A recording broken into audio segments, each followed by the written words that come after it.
السلام عليكم ورحمة الله وبركاته.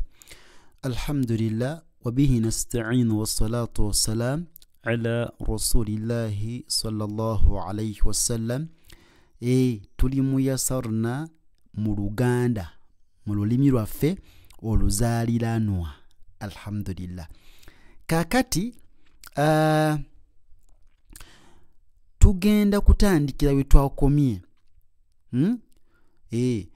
Twakalabako ennyukuta neziwera okuva ku alifu mpaka ku dad we twakomye. Ku alifu mpaka ku dad naye nga bazimikisinze nga teziri mu order.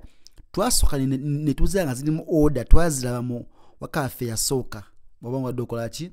Bw'oba badde ogoberera bulungi nnyo wakaffe yasooka ojja ziraba insha Allahu taala. Just scrolling down ojja ziraba. Tugenda zitambuyisa katono nnyo tugambe nti alifu, baau, taau, thaau, jim, haau, khau, dal, dhal, rau, zai, sin, shin, sad, dad, shin, sad, shin, dad. Awo wetwakomye. Kakati inyukuta feddako yeeno eya taau tugiyita taau. Taau so si twawe si twa naye ta tugiyita taau. Then dhwau wansi w'amannyo dhwau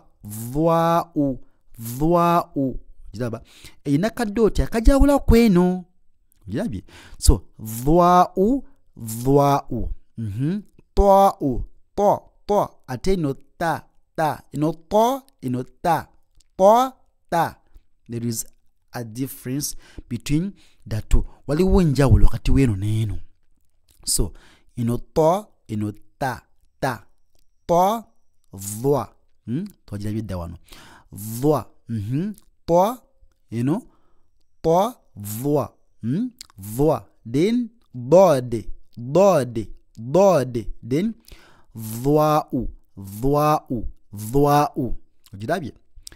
Kati tusembye layini eno sad twagirabye dda tugiyita sad taau dhwau zai dad dhal dhwau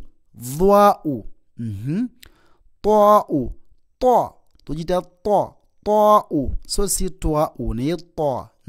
Sin taau shin.